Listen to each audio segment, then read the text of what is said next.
Amidst adversity lies the seed of opportunity waiting to be nurtured.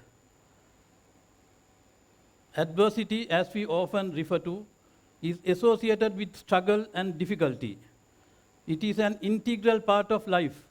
Many people do not like adversity because it can be overwhelming. However, it must be remembered that adversity is something universal and it can affect anyone, irrespective of profession or status. What is remarkable, though, is our ability to transform adversity to something positive so that we learn from that. A tool for growth and development, not only in our profession, but also in our personal life. Today, I want to share with you this transformative journey from the perspective of a doctor and a surgeon. In the field of medicine, we encounter adverse situations, unexpected complications, adverse outcomes. It is essential for healthcare professionals to look at these situations with a positive mindset and transform these into stepping stones for progress. Let me share with you this transformative journey of mine as a doctor and a surgeon. Let me go back in time to the 1980s. Many of you would not have been born, but this is the time I got my first appointment as a surgeon, where I had to go out of my comfort zone. My first appointment as a surgeon, it was to a hospital 240 miles away from Colombo. What is bad about this situation was that it was a primitive hospital.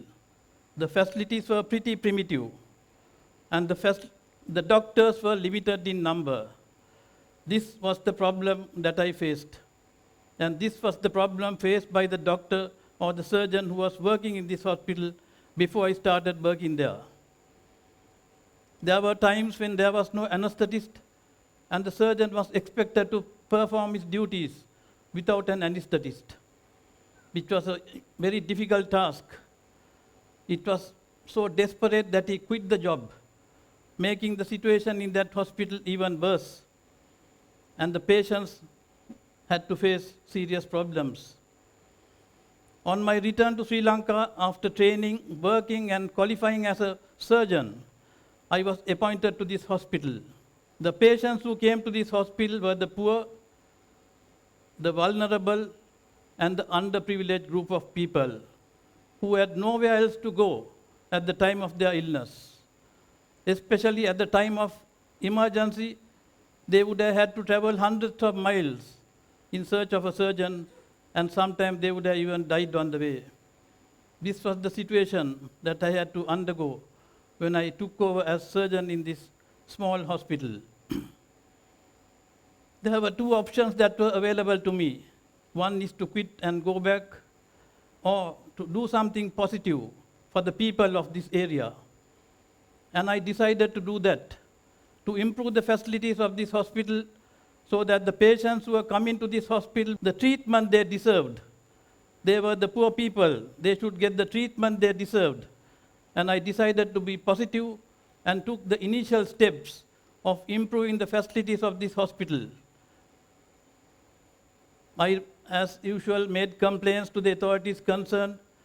My complaints were not answered or treated very lax manner. Therefore, what should I do?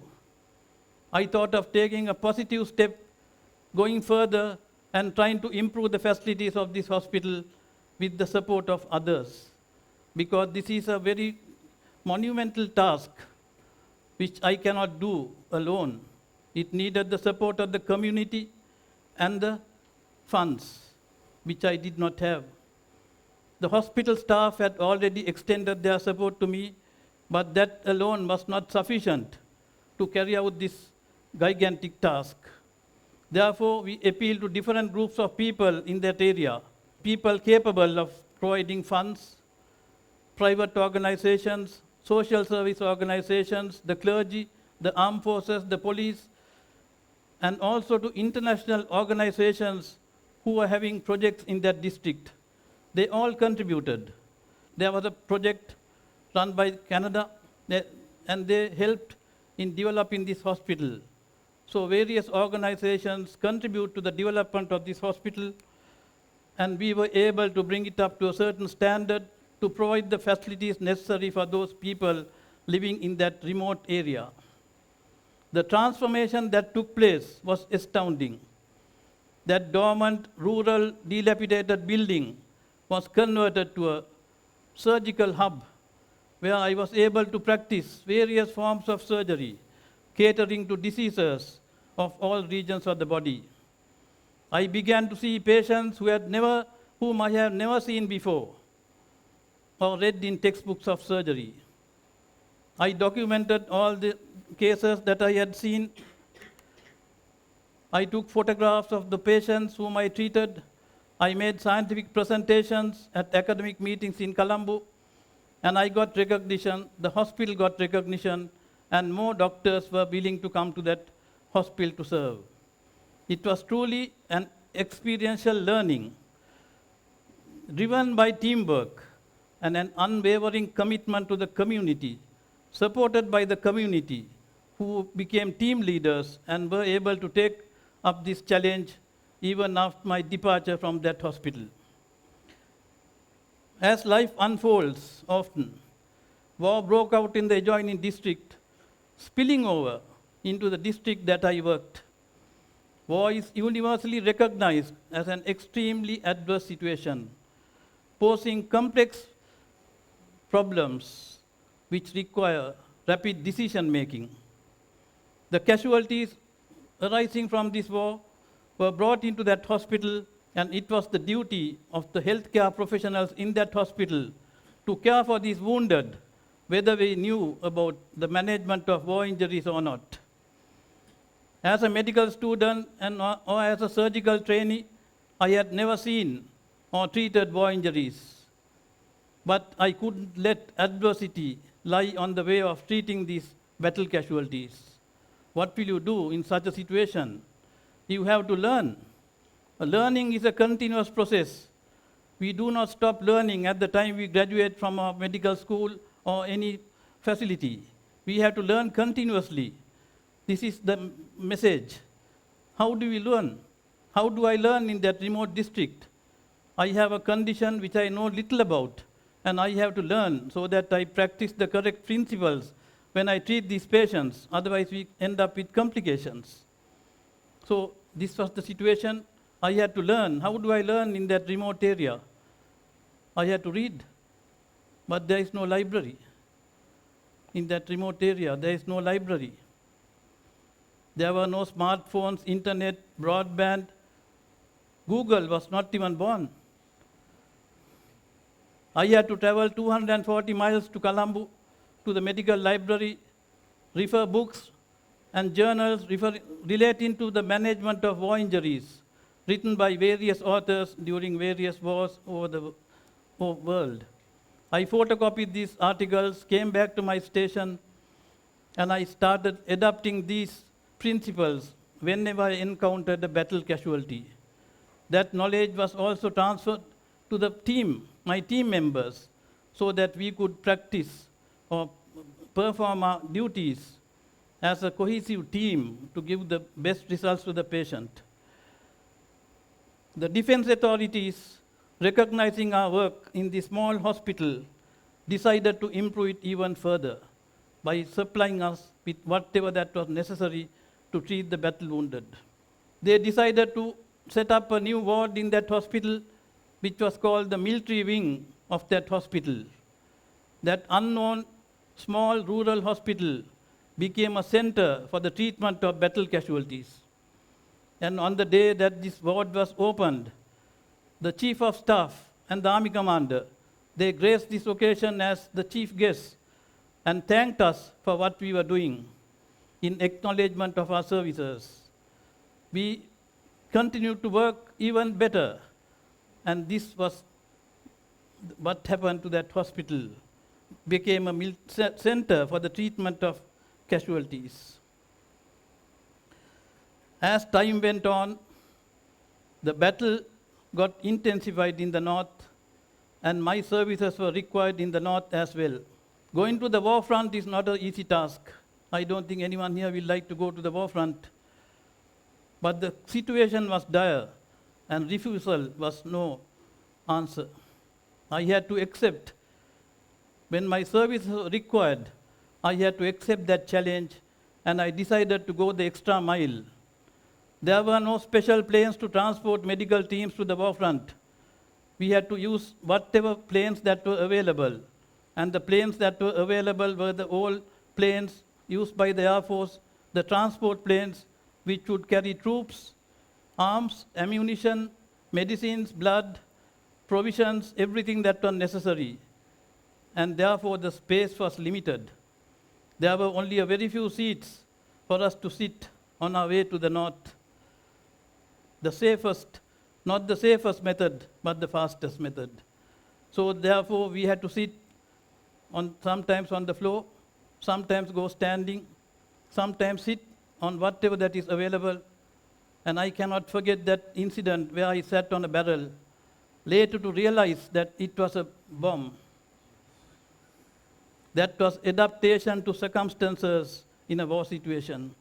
The common operation that we had to perform in that hospital are the emergency surgical operations that we had to perform to save lives. That was the intention of sending surgeons to that hospital, is to make sure that we treat these emergencies and save their life, because we cannot transfer patients with serious injuries all the way to Colombo. They will die on the way. Therefore, what we had to do was what is called stabilization of these patients before transfer. That was a process that had to be done by one surgeon, assisted by another doctor, a junior anesthetist, and assisted by the paramedics of the army. There were no special trauma teams as what is required when you're handling large number of casualties. We operated in a small theater in the war front with the basic facilities with a small team, and we achieved the objective. A common operation that we had to carry out in this situation was amputation of limbs, which was a very common operation that we had to perform. Amputation means to cut off. And to cut off a limb means to cut the bone. And cutting the bone in young soldiers is a very difficult task, because the bones are very hard. We had only 1 or 2 saws. These were the saws that we used.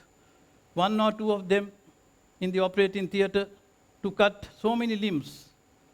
And by the time we started using this over and over again, the saw was so blunt. And it was a very difficult task, cutting bone. The surgeon gets exhausted.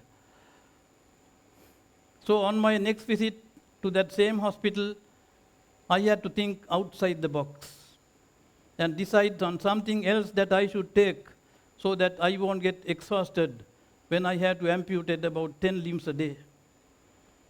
What do you do in such a situation? You have to think outside the box. I went to the hardware stores and got a hacksaw with number of blades I took with my personal luggage. The hacksaw blade was sharp, more effective, and I was able to cut limbs. I was not interested in cutting limbs, but I had to do it to save life. And that did the job faster. Our next task was even worse. We had to transfer these casualties from that hospital in the north all the way to Colombo. And there were no special medical evacuation planes. We had to use planes that were available. Some of these planes were very small, thin, narrow, and there were 2 rows of seats. Therefore, we had to remove those seats to find more space. We had to be resourceful in such situations to find the space. We sit on the floor of that aircraft with the patient also on the floor. A challenging task, especially during takeoff and landing, but that was the way to go. So adversity sometimes pushes us into inventive solutions, assisted by teamwork.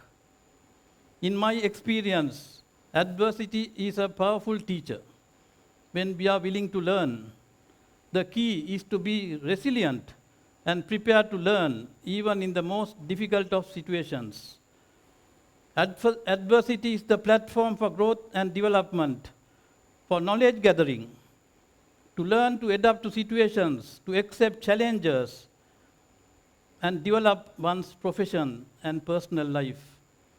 Therefore, whenever you embrace adverse situations, accept it. Do everything possible to overcome this adversity. Go the extra mile, think out of the box, be creative, and you will be able to overcome this adversity. You must have the determination, the courage, and spirit to overcome any adversity that comes your way, that will make you successful in life. Therefore, this is the message. In adverse situations, there's always an opportunity. Therefore, accept adversity and proceed forwards. No matter how difficult the challenge may be, always keep rising and you will be the winner.